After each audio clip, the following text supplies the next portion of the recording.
दोस्तों नमस्कार। हिंदी कुंज में आप सभी लोगों का स्वागत है। हम लोग बात करने चले नीम के पेड़ की आत्मकथा पर हिंदी निबंध के बारे में। इस तरह के प्रश्न आपकी परीक्षाओं में निबंध लेखन के रूप में आ सकते हैं, तो आप यह निबंध किस प्रकार लिख पाएंगे, यहाँ पर नमूनिक तौर पर बात की जा रही है।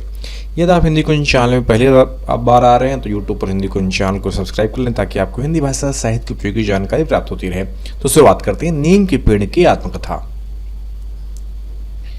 देखिए, आत्मकथा क्या होती है? अपनी ऑटोबायोग्राफी होती है। जैसे कि मान लीजिए कि आप खुद एक नीम के पेड़ हैं और नीम के पेड़ के बारे में अपने बारे में कैसे लिखिएगा, तो यहाँ पे आपको लिखना है निबंध इस रूप में। तो देखिए, आप लिखना शुरू कीजिएगा। मैं एक नीम का पेड़ हूँ, धरती का एक पुराना निवासी, जिसकी कहानी उस छोटे से बीज से शुरू होती है जो कि किसी अनजान हवा के झोंके या किसी थके हुए पक्षी की चोंच से गिरकर मिट्टी की गोद में समा गया। उस दिन से लेकर आज तक मेरा जीवन एक लंबी, शांत और अर्थपूर्ण यात्रा रही है। जब मैं पहली बार अंकुर के रूप में मिट्टी को चीरकर सूरज की रोशनी देखी, तो मुझे पता नहीं था कि मैं एक दिन इतना विशाल बन जाऊंगा कि लोग मेरी छाया में सुस्ताएंगे और मेरी पत्तों की सुगंध हवा को शुद्ध करेगी। मेरी जड़ें धीरे धीरे धरती की गहराइयों में फैलने लगी, पानी की तलाश में, जीवन की तलाश में, और मेरी टहनियां ऊपर की ओर बढ़ी, जैसे आसमान को गले लगाने की चाह में।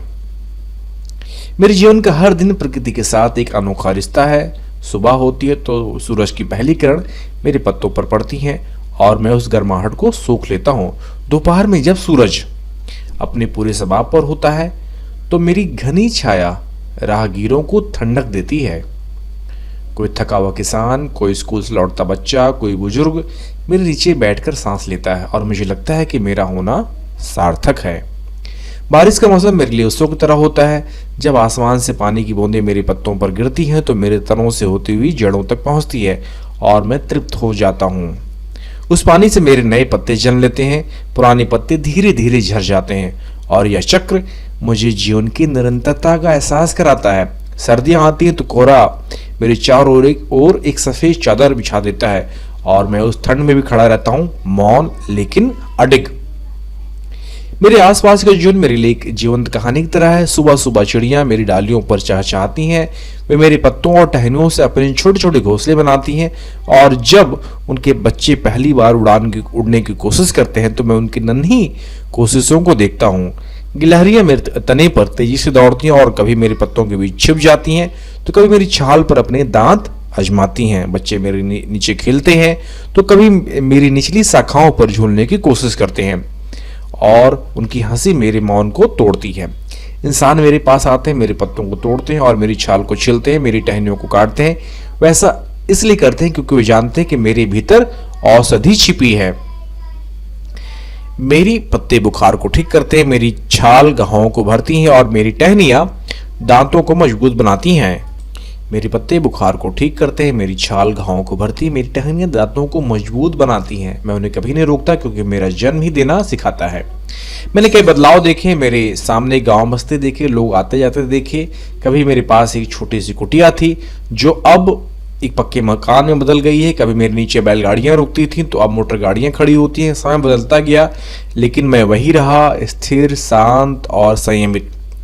मेरे पत्ते हवा को शुद्ध करते हैं, मेरी जड़ें मिट्टी को थामे रहती है और मेरी मौजूदगी इस धरती को हरा भरा बनाए रखती है। कभी कभी तूफान आते हैं, तेज हवाएं मेरी शाखाओं को झकझोरती हैं, कुछ टहनियां टूट भी जाती हैं, लेकिन मैं फिर भी खड़ा रहता हूँ। शायद यही मेरी ताकत है, हर परिस्थिति में डटे रहना। कभी कभी मैं सोचता हूँ कि मेरी उम्र कितनी होगी, क्या मैं दशकों से यहाँ हूँ या सैकड़ों सालों से। मेरे तने के छल्ले शायद इस सवाल का जवाब दे सकते हैं, लेकिन मेरे लिए समय कोई मायने नहीं रखता। मेरे लिए हर दिन एक नया जन्म है, हर मौसम एक नई कहानी। मेरे जीवन में कोई शिकायत नहीं है, कोई पछतावा नहीं है। मैंने कभी कुछ मांगा नहीं, बल्कि जो मिला मैंने उसे स्वीकार कर लिया। जो मुझे दिया मैंने वह दे दिया। लोग मुझे कड़वा कहते हैं, लेकिन वे भूल जाते हैं कि मेरी कड़वाहट में ही उनके सेहत का राज छुपा है। मैं प्रकृति का हिस्सा हूँ और प्रकृति मुझ में बसती है। मेरी आत्मकथा शायद यही है, एक ऐसा जीवन जो चुपचाप सब कुछ देता है, बिना किसी अपेक्षा के, बिना किसी शोर के, बस अपनी मौजूदगी से इस दुनिया को बेहतर बनाता हुआ। तो इस प्रकार यह निबंध समाप्त होता है। यदि आपको यह निबंध लिखित रूप में चाहिए तो नीचे डिस्क्रिप्शन बॉक्स में लिंक दिया गया है, जहां पर जाकर आप नीम के पेड़ की आत्मकथा पर हिंदी निबंध लिखित रूप में प्राप्त कर सकते हैं। आशा करता हूँ वीडियो आप सभी के लिए उपयोगी सिद्ध होगा। वीडियो देखने के लिए आप सभी का बहुत बहुत धन्यवाद।